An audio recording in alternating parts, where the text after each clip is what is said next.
का first law पढ़ लिए थे और फर्स्ट लॉ पढ़ने के बाद आपने विद्युत रासायनिक तुल्यांक यानी जेड की इकाई भी हो गई, परिभाषा भी हो गई।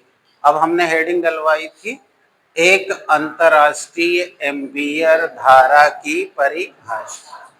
सही है? और इसमें आने से पहले मैंने आपको वोल्टामीटर के ऊपर डिस्कस किया था कि किसी भी वोल्टामीटर का नाम किस आधार पे पड़ता है और उसका ये नाम है तो उसकी कैथोड वाली प्लेट किस धातु की बनेगी। कोई डाउट्स है? क्योंकि ये जो जो इम्पोर्टेंट चीजें थी कल हर में पढ़ा कर मैंने सब पॉइंट दे दिया है कि ये चीजें आपको याद रखना है। पहले बताइए, कोई डाउट्स है? तो अब आगे बढ़ा जाए। आइए एक अंतरराष्ट्रीय एम्पीयर धारा की परिभाषा बताते हैं।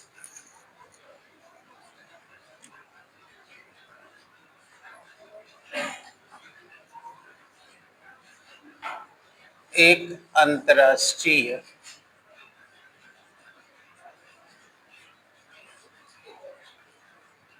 एम्पीयर धारा की परिभाषा। चले बेटा, तो हमने आपको कल ही बता दिया था कि आप जब 11 में थे तो मूल मात्रक में आपने धारा की इकाई एम्पीयर सुनी थी और उसकी जो परिभाषा आपने 11 में सुनी थी वो यहां से भी हम बनाते हैं और एक और बताया था कि दो समांतर धारावाही चालकों के बीच लगने वाले बल से बनाते हैं। कल हमने उसका उल्लेख भी किया था और आपको बोले थे कि ये दोनों आपको पढ़ना है। ये अभी आप इलेक्ट्रिसिटी में पढ़ रहे हो और जो 9 से लेके 11 तक तुमने अंतरराष्ट्रीय परिभाषा सुनी थी वो वाली परिभाषा चुंबक में चल के मिलने वाली है। तो आपके पास दो दो है, राइट है? आइए, हमने कल आपको समझाया था कि बेटा एक अंतरराष्ट्रीय एम्पीयर धारा की परिभाषा जो तय की गई उसके लिए कौन सा वोल्टामीटर लिया गया था? रजत वोल्टामीटर। अब मैं अगर यहाँ पर वोल्टामीटर बना दूं तो बताइए, ये हो गया एनोड, सही है? ये कैथोड हो गया और ये वोल्टामीटर जो कि रजत है, अतः ये कैथोड किस धातु का होगा? कोई प्रॉब्लम? फिर हमने कल बताया है कि इसमें आप जिस विद्युत अपघट्य का जलीय विलयन रखोगे वह विलयन है सिल्वर नाइट्रेट। कल सब पढ़ा रखा हूं। हाँ, आराम से बोलो और जो तैयार करके आए हो बताओ। तो ये सिल्वर नाइट्रेट का सॉल्यूशन है।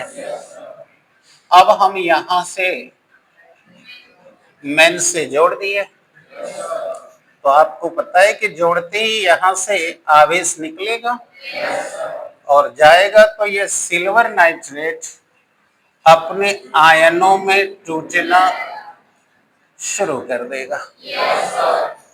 कल हमने समझाया था कि इस प्रोसेस को क्या कहा जाएगा और इस पर बड़े सारे क्वेश्चन हो चुके हैं, फिर बताएंगे तो फिर पीछे होंगे। तो अब जब ये अपने आयन में टूट गया तो हमारे इस विद्युत अपघट्य के जलीय विलयन में सिल्वर आयन आ चुका है और नाइट्रेट आयन आ चुका है। अब आपको पता है कि ये टूट टूट करके इलेक्ट्रोड के जो भाग डूबा हुआ है बोलो उसी डूबे भाग पर जाकर एकत्रित होना शुरू कर देंगे और यहाँ अगर द्रव्यमान एकत्रित m हो रहा है, देख रहे हो? तो कल का पढ़े हो फर्स्ट लॉ के अनुसार कि इलेक्ट्रोडों पर जमा होने वाला द्रव्यमान आवेश के समान, यही नियम था। तो सिल्वर आयन यहां जाके डिपॉजिट हो रहे हैं और नाइट्रेट आयन एनोड पर आके जमा होते जा रहे हैं। कल हमने ये भी समझाया कि आप अपने घर में बैटरी में जाके क्या देखोगे, कैसे क्या करना, सब बता दिए। पूछो प्रॉब्लम। तो देखो ये इलेक्ट्रोड, दोनों इलेक्ट्रोडों पर ये द्रव्यमान आके इकट्ठा हो रहे हैं। और अब ये सब हमने केवल समझने के लिए बताया। अब अपना काम शुरू करते हैं। तो अब हमने यहाँ लिख दिया कि वी नो दैट, कल का पढ़ाया गया है कि m बराबर ZIT। कोई आपत्ति? जहां Z एक स्थिरांक है, और बोलो इस स्थिरांक का क्या नाम बताया गया है? Electrochemical equivalent. इलेक्ट्रो इक्विवेलेंट, ठीक है। अब हमने कल समझाया था कि बेटा यह एक स्थिरांक है और एक पदार्थ के लिए इसका मान नियत होता है और भिन्न भिन्न पदार्थ के लिए भिन्न भिन्न होता है। तो यह जो हमारा Z है और हम जिस वोल्टामीटर में काम कर रहे हैं, बताओ वो वोल्टामीटर कौन सा है? अतः इसके कैथोड पर बताओ क्या चीज जाके जमा हो रही है? चांदी जमा हो रही है। अतः हमको चांदी का ही विद्युत रासायनिक तुल्यांक चाहिए। तो चांदी का विद्युत रासायनिक तुल्यांक होता है 1.118 इंटू 10⁻⁻⁶। कल हमने इसकी इकाई दी थी आपको, किलोग्राम प्रति कूलम, ठीक है। तो आप जो एक अंतरराष्ट्रीय एम्पीयर धारा की परिभाषा बनाने जा रहे हो, वह परिभाषा रजत वोल्टामीटर से तैयार की गई है। और उसमें जब आप यहां से चार्ज फ्लो करा रहे हो तो इलेक्ट्रोड पर चांदी जमा हो रही है और उस चांदी का विद्युत रासायनिक तुल्यांक ये है, ठीक है। और ये वाला डाटा आपको याद रखना पड़ेगा, अन्य किसी का तो नहीं याद रखना है, क्योंकि ये चांदी के लिए है और ये आपको याद रखना पड़ेगा। अदरवाइज आप कुछ नहीं कर पाएंगे, ना न्यूमेरिकल लगा पाएंगे, ना ही परिभाषा दे पाएंगे। तो ये वैल्यू आपको अपने पॉकेट में रखना है। बेटा पीछे कोई दिक्कत है? अब आइए परिभाषा बनाते हैं, यहां ले आते हैं। देखिए Z का मान क्या है, सब लोग को याद हो गया? Z का मान है 1,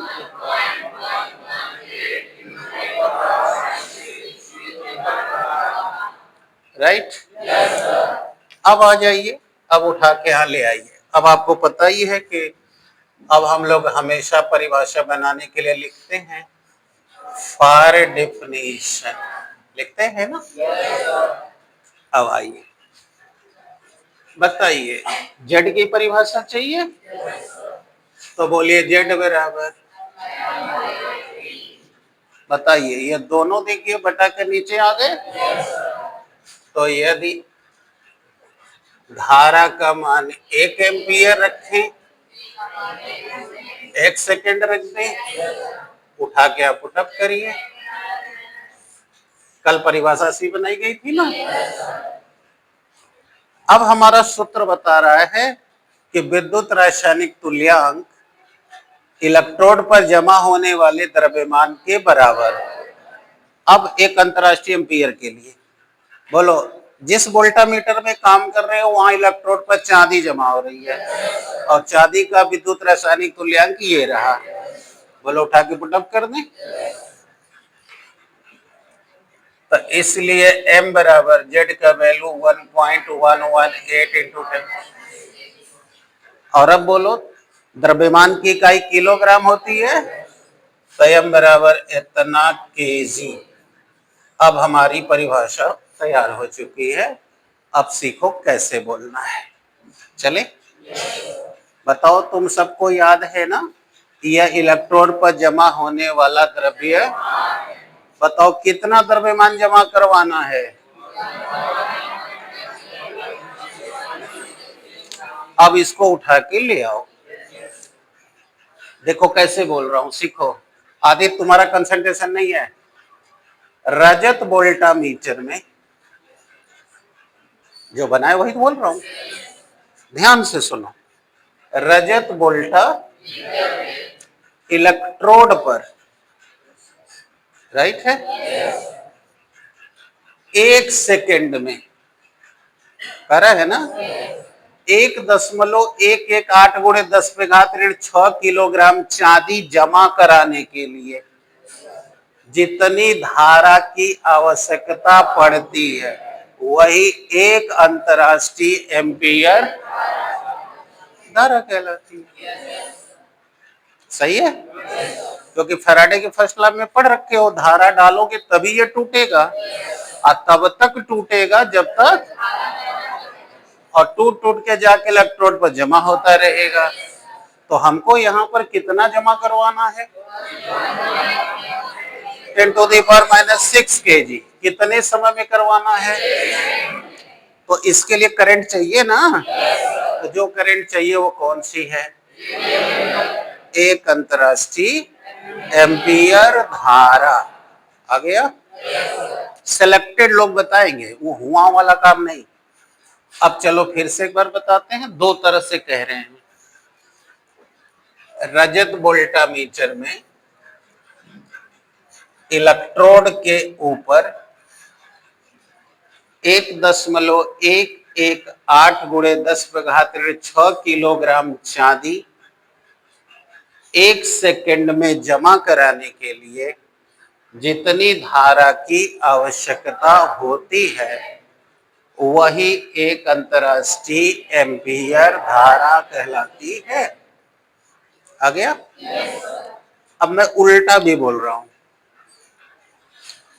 एक अंतर्राष्ट्रीय एम्पियर धारा, धारा का वह मान है, आया, एक अंतर्राष्ट्रीय एम्पियर धारा, धारा का, जिसे रजत वोल्टामीटर में अगर 1 सेकेंड तक प्रवाहित किया जाए तो इलेक्ट्रोड पर वह 1.118 × 10⁻⁶ किलोग्राम चांदी जमा करवा देता है। आ गया, उल्टा सीधा दोनों आ गया। बताइए,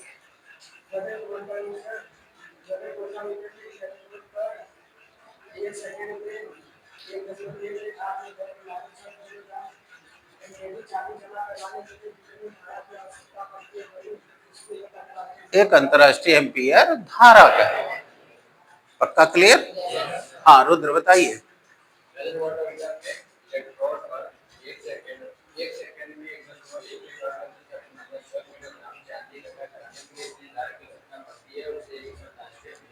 वेरी गुड, बहुत अच्छे, ताली बजाइए बच्चों के। अब हम इंग्लिश में भी कहने जा रहे हैं, उसे भी सुन लें। इन द सिल्वर वोल्टामीटर, ध्यान से सुनिए, वही फैशन जाना है।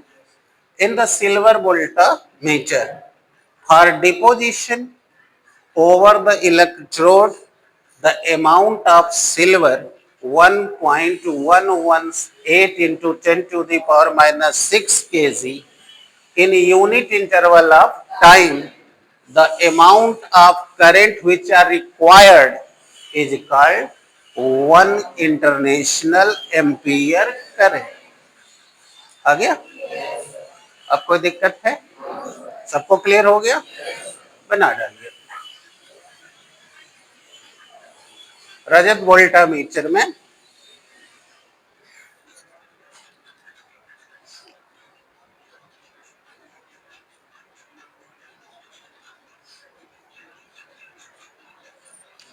रजत वोल्टामीटर में 1 सेकेंड में इलेक्ट्रोड पर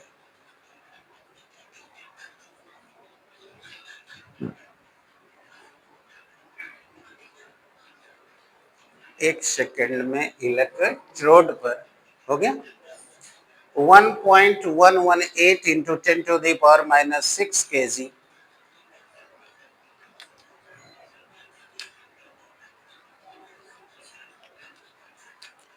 one point one one eight into 10 to the power minus 6 kg चांदी जमा कराने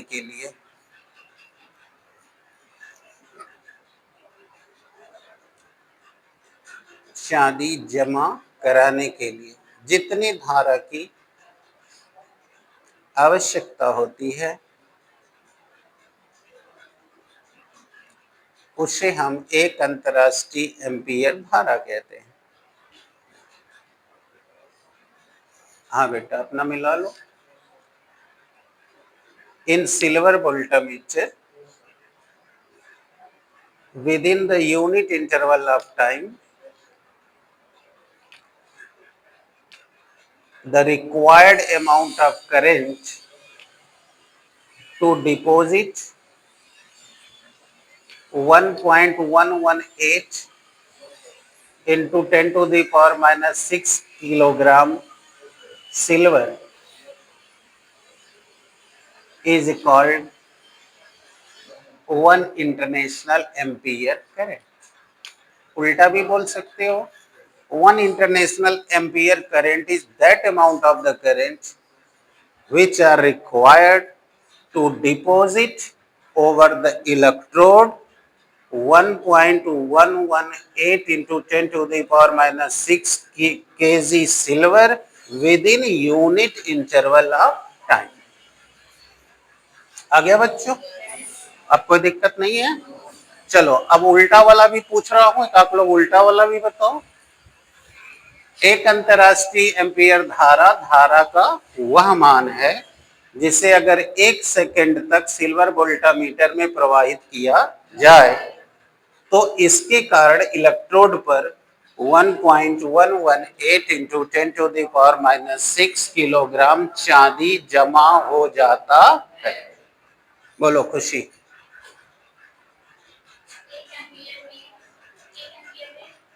एक एम्पीयर धारा का वह मान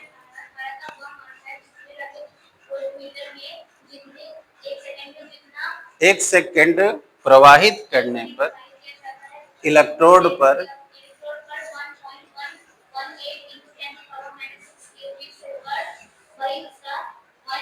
अरे तुम कहाँ जा रहे हो, क्या बोल रहे हो, तुम्हें खुद ही नहीं पता है। पहले तुम सोचो क्या कहना है, तुम इसमें का उसमें, उसमें का इसमें कर रहे हो। पहले सोचो क्या कहना है। तुम्हें कहना है कि एक अंतरराष्ट्रीय एम्पीयर धारा